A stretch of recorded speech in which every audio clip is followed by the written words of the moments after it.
Mangrove swamps were never meant for vehicles. They were thick, choking labyrinths of roots and black mud where even infantry moved slowly. The water was shallow but treacherous, hiding sinkholes that could swallow a man to his chest. The air was heavy with rot and insects. Every step threatened injury, disease, or death. For Japanese forces across the Pacific, mangrove swamps were natural fortresses. They blocked roads, they stopped tanks, they trapped trucks, they forced enemy troops to detour for miles or abandon heavy equipment entirely.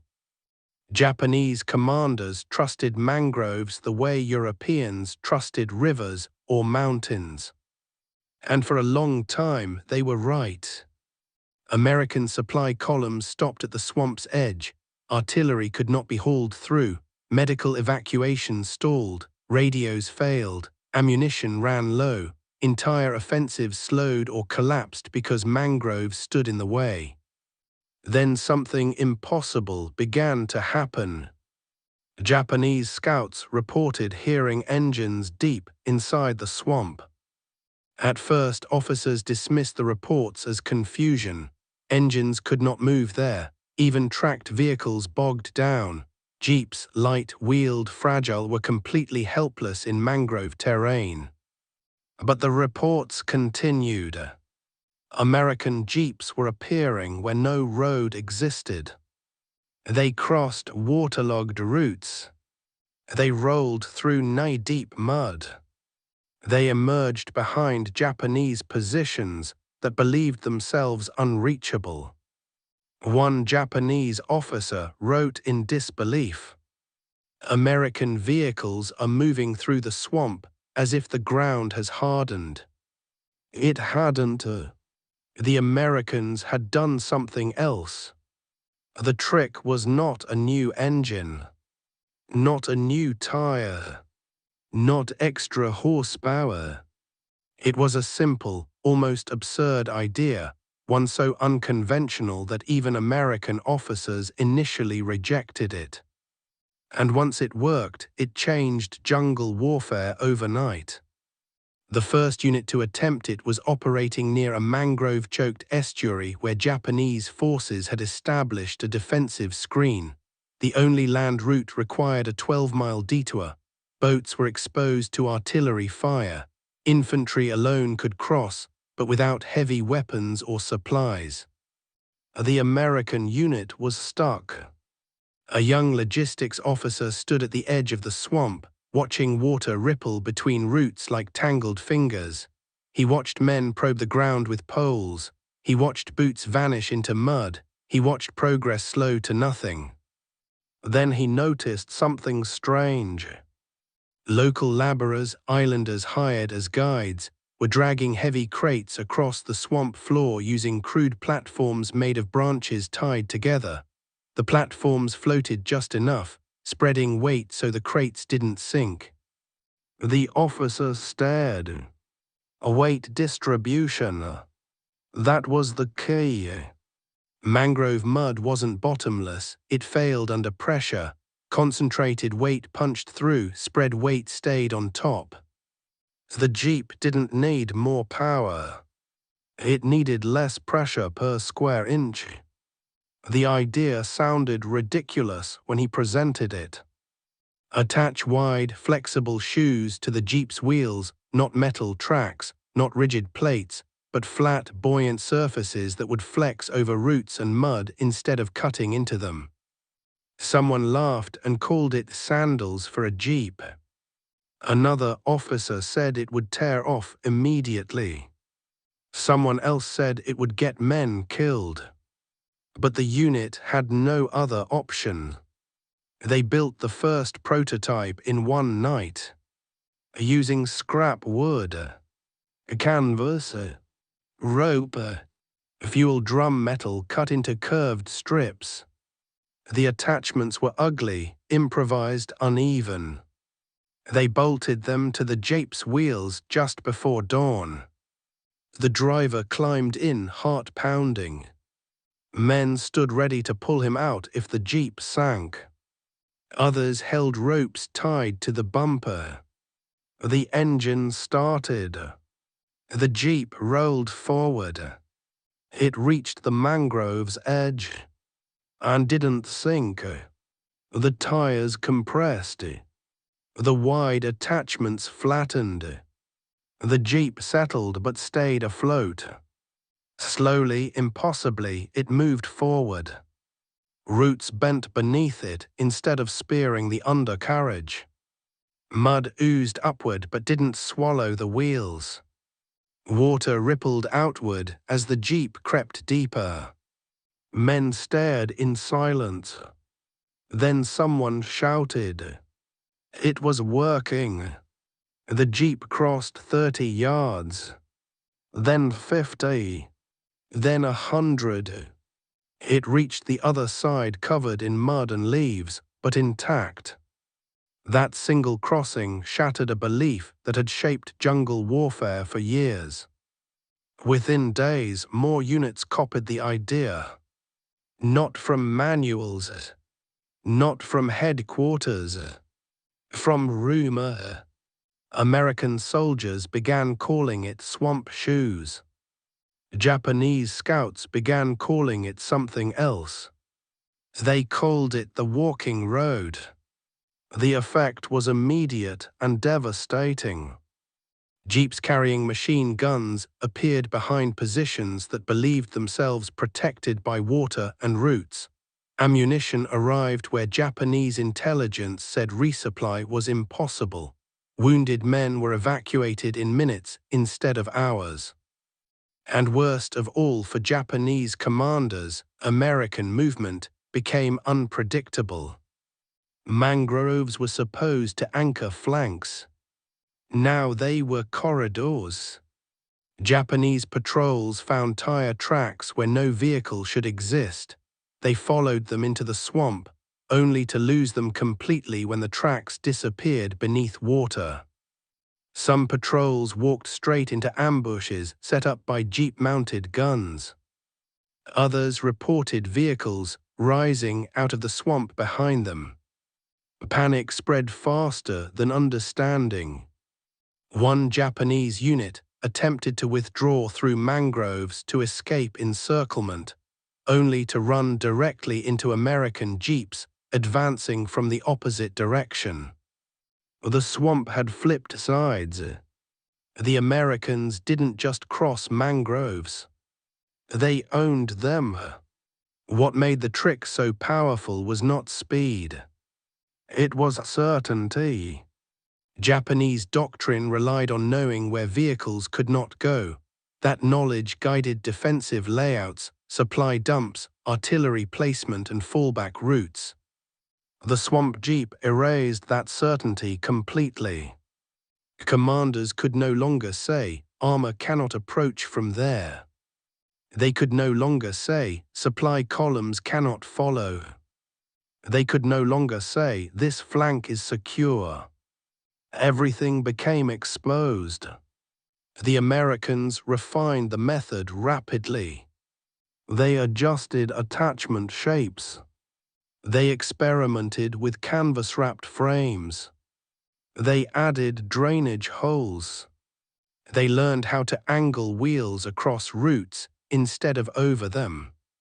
Soon, jeep drivers developed a unique skill set, reading mangrove terrain the way sailors read water. They learned where mud was firm, where roots formed natural bridges, where tide levels mattered. Entire jeep units specialized in swamp movement. Japanese forces never caught up. Their vehicles were heavier. Their doctrine discouraged improvisation. Their engineers focused on fortification, not mobility. By the time Japanese command issued warnings that American light vehicles may operate in mangrove terrain, it was already too late. The trick spread island to island. What began as desperation became standard practice. American jeeps crossed swamps carrying radios, mortars, ammunition, and officers. They supported night raids. They supplied isolated units. They turned defensive geography into an American advantage. And Japanese morale suffered accordingly. One captured soldier admitted during interrogation, "We trusted the swamp. When the vehicles came from it, we believed nothing was safe." That belief was correct. The swamp was no longer protection. It was a highway, and the Americans had learned how to drive it. By the second week of operations, the mangrove swamps no longer felt like a barrier to American movement. They felt like a corridor. What had once been impassable terrain now served as a hidden highway, one the Japanese never believed could exist. Japanese patrols began reporting something impossible. American vehicles were appearing where no roads existed. Not tanks, not tracked vehicles, wheeled transports, jeeps. At first, Japanese officers dismissed the reports as confusion caused by exhaustion or fear. Mangrove terrain distorted sound. Engines echoed strangely through roots and water. Shadows played tricks on the eyes. Men who had spent nights waist-deep in mud often imagined movement where there was none. But the reports kept coming. Different units, different islands, different sectors, always the same description. Small American vehicles moving slowly, quietly, and deliberately through the mangroves, never bogging down, never stalling, never leaving obvious tracks. Japanese scouts tried to follow the supposed paths afterward. They found nothing, no ruts, no crushed roots, no broken branches, only shallow impressions in the mud that vanished with the next tide. To the Japanese, it looked like the Americans were driving through water itself. What they did not know was that American engineers had solved the mangrove problem by attacking it from 3 angles at once: flotation, traction, and silence. The first modification was crude, almost laughable in appearance. Engineers wrapped tightly sealed fuel drums, empty ration containers, and salvaged aircraft flotation bladders beneath Jeep frames using wire, canvas straps, and improvised brackets. The goal was not to float the vehicle fully, but to reduce its effective weight. In mangrove mud, sinking was the enemy. Not water, not depth, pressure. The added flotation spread the Jeep's weight across a larger surface area. Where a standard Jeep would sink axle-deep within seconds, the modified vehicles settled shallowly, allowing their tires to maintain contact with firmer mud beneath the root layer. The second modification was traction. Standard tires were useless in mangroves. They spun, churned mud, and dug holes that trapped vehicles permanently. American mechanics solved this by bolting wooden slats, metal strips, and cut-down aircraft cargo rails directly onto tire treads, creating improvised paddles that bit into mud instead of slipping across it. These makeshift treads did not increase speed. They increased control. Drivers learned to move slowly, never accelerating hard, never stopping abruptly. Momentum was carefully managed. A Jeep that moved continuously could travel for miles through swamp terrain. One that stopped suddenly might never move again. The third modification was the most important. Silence. Engines were tuned to run at low RPMs. Exhaust systems were extended upward and wrapped with damp cloth and canvas to reduce splashing and noise. Metal components that rattled were padded. Loose equipment was lashed tightly. When a Jeep moved through the mangroves, it did not roar. It murmured. From a distance, it sounded like water shifting, roots creaking, birds taking flight. Japanese scouts listening for trucks or tanks heard nothing they recognized. And that was the point. American infantry soon realized the true power of the Mangrove jeeps was not speed or firepower. It was unpredictability. Japanese defensive planning relied heavily on terrain denial. Roads were watched, beaches were mined, jungle paths were trapped, high ground was fortified. Mangroves were ignored. They were assumed impassable. American commanders began routing entire reconnaissance units through swamp corridors that bypassed every prepared Japanese defense. Jeeps carried radio equipment, ammunition, mortars, and even light artillery components through areas Japanese officers believed were safe rear zones. Japanese patrols began encountering Americans behind their own lines without any warning. A squad would halt to rest near what they believed was secure terrain, only to hear quiet engine murmurs behind them. Moments later, American infantry would appear, supported by jeeps carrying machine guns already set up and ready to fire. To Japanese soldiers, it felt like the swamp itself was producing enemies. In one documented encounter, a Japanese platoon attempting to relocate at night walked directly into an American ambush positioned deep inside a mangrove belt.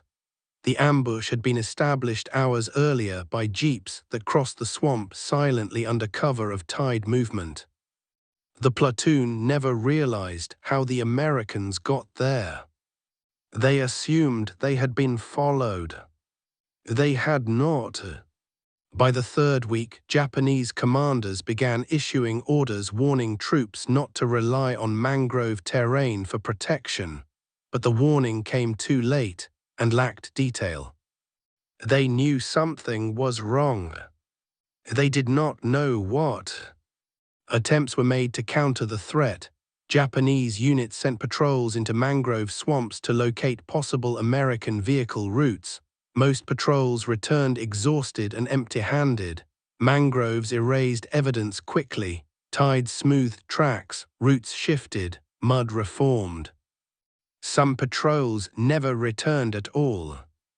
Those that did spoke in hushed tones about hearing engines without seeing vehicles, about sudden bursts of American fire coming from waterlogged ground, about supply units being overrun by forces that should not have been able to reach them. Morale began to erode. Japanese soldiers had trained extensively for jungle warfare, but mangroves were something different. They were claustrophobic, wet, and disorienting.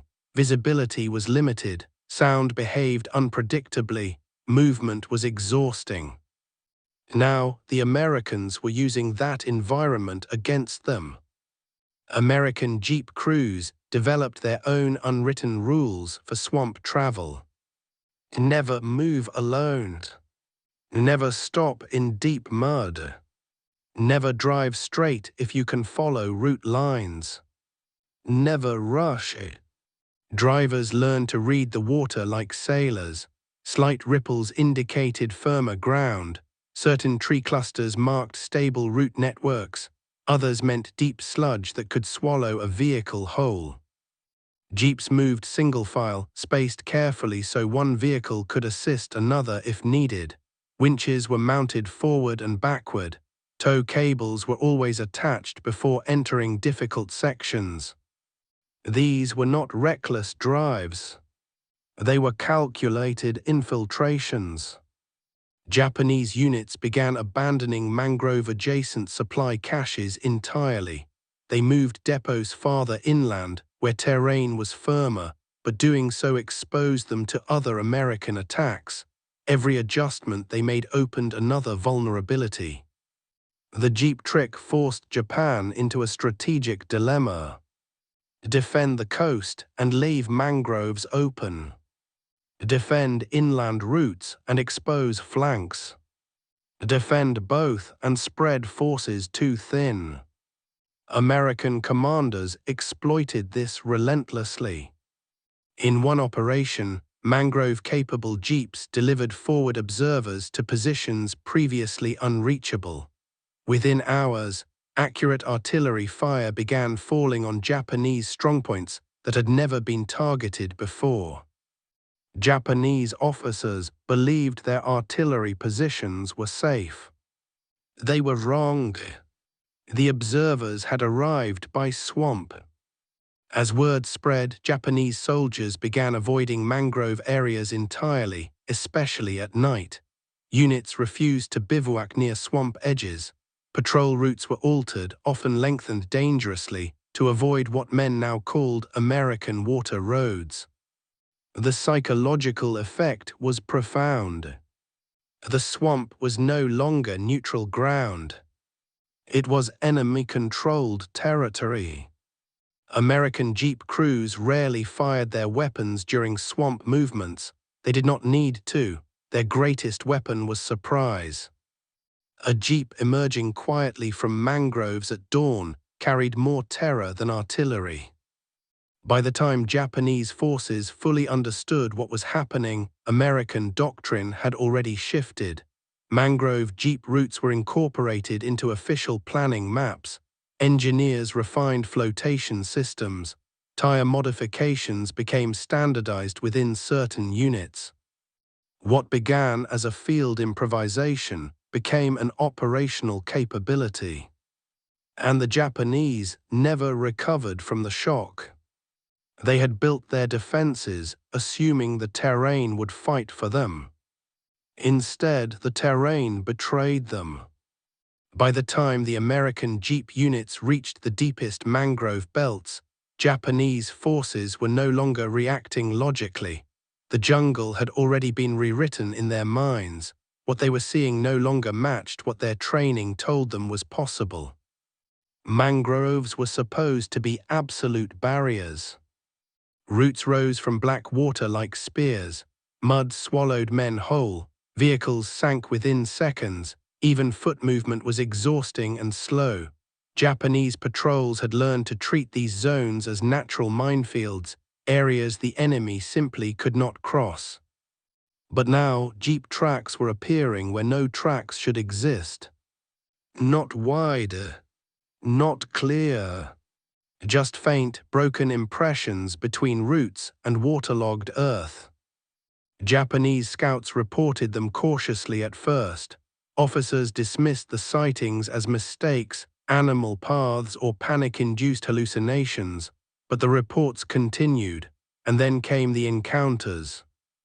One Japanese patrol moving cautiously through a mangrove corridor froze when they heard it, a soft mechanical hum, low and steady, not the roar of a truck or tank. The sound came from the swamp itself. Moments later, an American jeep emerged. Not splashing, not bogging down, not sinking. It moved slowly, deliberately, as if the mangrove floor had hardened just for it. Its wheels rotated steadily, never spinning wildly, never digging in. Planks were visible beneath the tires, dark, wet, almost indistinguishable from the mud itself. Canvas strips dragged behind, smoothing the path. The jeep advanced like a ghost sliding over water. The Japanese patrol did not fire. They watched. They watched because their minds refused to accept what their eyes were reporting. Vehicles were not meant to exist here. Engines were not meant to run here. Roads were not meant to form here. And yet they were. The jeep stopped. American soldiers dismounted quietly. One man adjusted a plank. Another secured a strap. The driver never cut the engine. The jeep rolled forward again, disappearing into mangrove shadows. Only after it vanished did the Japanese patrol realize the truth. The swamp was no longer protecting them. From that moment on, Japanese defensive doctrine began to collapse in mangrove regions. Areas that had been written off as safe rear zones were suddenly vulnerable. Supply caches hidden deep in swamp cover were discovered. Command posts once considered unreachable were struck without warning. American infantry began appearing where no approach should exist. The psychological impact was devastating. Japanese officers began issuing contradictory orders. Some demanded stronger mangrove defenses, others ordered full withdrawals from swamp-adjacent positions. Patrols were sent in greater numbers, but those patrols returned exhausted, confused, and often empty-handed. They could hear jeeps, but could not find tracks. They could see movement, but could not predict direction. The Americans were not merely crossing mangroves. They were using them. What made the trick so effective was not its complexity, but its simplicity.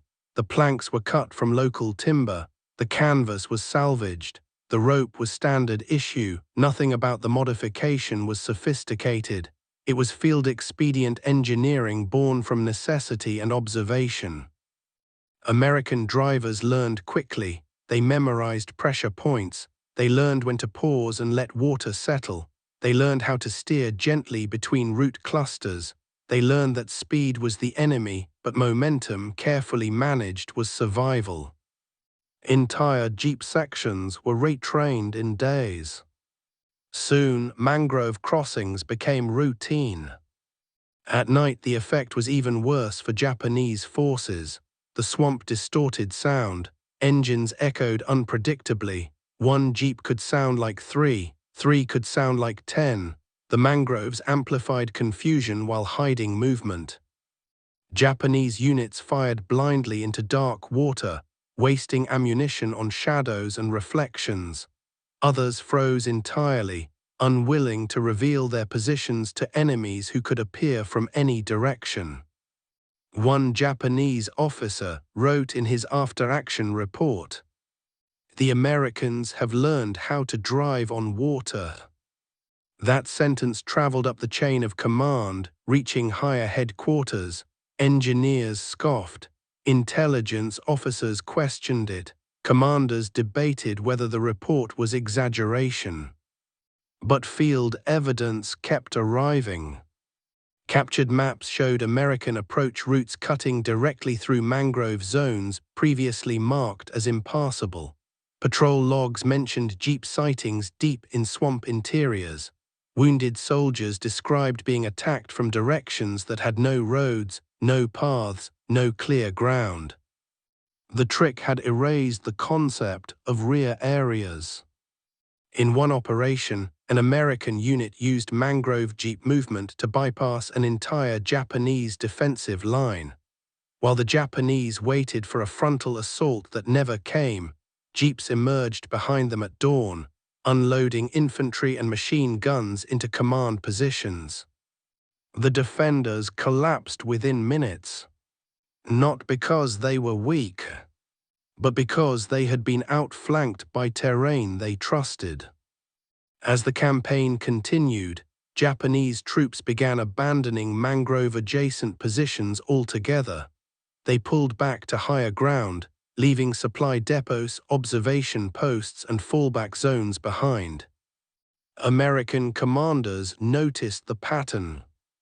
Mangroves were no longer obstacles. They were highways. By the end of the campaign, jeep crews no longer spoke of mangrove crossings with awe or fear.